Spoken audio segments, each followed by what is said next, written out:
আমরা আজকে যে পাকস্থলীর ক্যান্সার যেটি অপারেশন করেছি সেটি যদি একটু দেখাই, এই রোগীর যে ক্যান্সার হয়েছে সেই ক্যান্সারটা হয়েছে হলো এই জায়গাতে। এই অংশটা আমরা কেটে ফেলে দিয়েছি। আমরা এই অংশটা ফেলে দিয়েছি টিউমার সহ, যেহেতু এখানে টিউমার ছিল, টিউমার সহ এই অংশটা আমরা ফেলে দিয়েছি। এখান থেকে যে খাবারটা খেলে এখান থেকে তো বের হচ্ছে না, কিন্তু খাবারটা তো আমাদের পাস করতে হবে।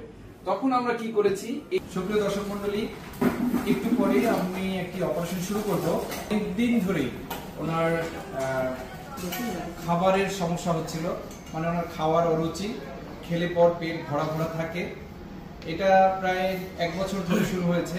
তো উনি গ্যাস্ট্রিকের সমস্যা মনে করে অনেকদিন ধরে এলাকা থেকে গ্যাস্ট্রিকের ওষুধ খেয়েছেন, কিন্তু বিগত 2 মাস ধরে ওনার সমস্যাটা ছিল এরকম যে উনি যা খান সেই খাবারই আবার বমি করে ফেলে দেয়।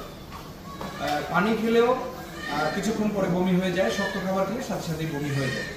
তো এর মানে হলো উনি যখন খাবার খায় তখন পাকস্থলীতে গিয়ে সেটি আর পাস হচ্ছিল না।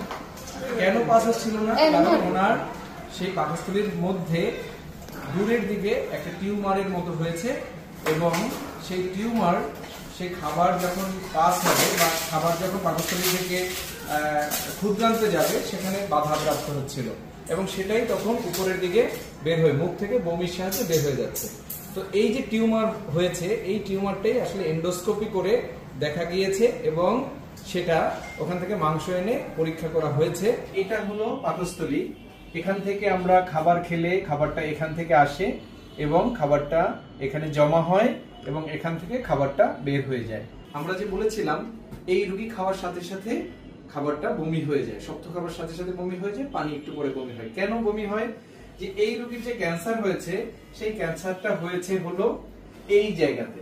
এই জায়গাতে ক্যান্সারটা হয়েছে, যার ফলে যখন এই রোগী খাবার খায় তখন কিন্তু এই পথ থেকে আর যেতে পারে না। একটি খাল থেকে পানি নামছে, কোনো কারণে যদি সেই খালে বাদ পড়ে যায় তখন কিন্তু আর পানি নামবে না, তখন কি হবে? উপরের দিকে জমা হবে। তো এখানে যখন উনি খাবারটা খান তখন এখানে জমা হয়, এই খাবারটা আর এদিকে পাস হচ্ছে না, এই খাদ্যনালী থেকে ক্ষুদ্রান্তে আর পাস হচ্ছে না। পাস না হওয়ার জন্য, মানে এখান থেকে পাস না হলে এই খাবারটা এখানে জমা হয় এবং এখান থেকে বমি করে উনি ফেলে দেয়। যখন এন্ডোস্কোপি করা হয়েছে তখন দেখা গেল যে এখানে টিউমার আছে, এবং টিউমারটা কিছুটা এদিকেও ছড়িয়েছে। এখান থেকে আর এখান থেকে আমরা এই টিউমার সহ এই পাকস্থলীর এই অংশটা আমরা কেটে ফেলেছি। আমরা ফেলে দেওয়ার পর এই জায়গাটুকু কিন্তু আর নেই। এই জায়গাটা আমরা স্টেপলারের সাহায্যে, এখানেও স্টেপলারের সাহায্যে আমরা আটকে দিয়েছি। এখন এখান থেকে যে খাবারটা খেলে এখান থেকে তো বের হচ্ছে না, কিন্তু খাবারটা তো আমাদের পাস করতে হবে। তখন আমরা কি করেছি, এই যে এই অংশ এদিকে এসেছে, এই অংশটাই আমরা এখানে নিয়ে এসেছি। এই অংশটা এখানে এনে আমরা এই অংশের সাথে এখানে এরকম ফাঁকা করে দিয়েছি, যেন এখন খাবারটা খেলে এখান থেকে এখানে পাস হয়ে যায়, এবং এদিকে আমাদের পায়ুপথ খাবারটা এখন এদিকে চলে আসবে, মানে ক্ষুদ্রান্ত থেকে বৃহদান্তে চলে আসবে। শুধু দর্শক মন্ডলী, আমি আজকে থেকে 10 দিন আগে এই যে আমার রোগী, ওনার বয়স 65 বছরের উপরে।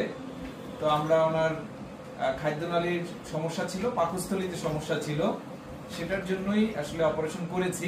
তো সেই অপারেশনটি আমরা সৃষ্টিকর্তার ইচ্ছায় সুন্দরভাবেই করার চেষ্টা করেছি, এবং সুন্দরভাবে অপারেশনটি হয়েছে। তারপর ওই অপারেশন করার পর অনেক ধরনের সমস্যা হতে পারে, কিন্তু উনি ভালো আছেন। আজকে ওনার আমরা সেলাই কেটে দিয়েছি, এবং উনি আগামীকালকে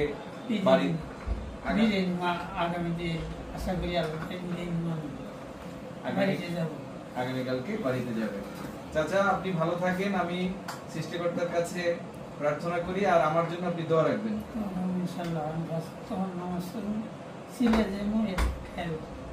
ঠিক আছে, ভালো থাকেন। হ্যাঁ, ধন্যবাদ দর্শক মন্ডলী, সবাই ভালো থাকেন।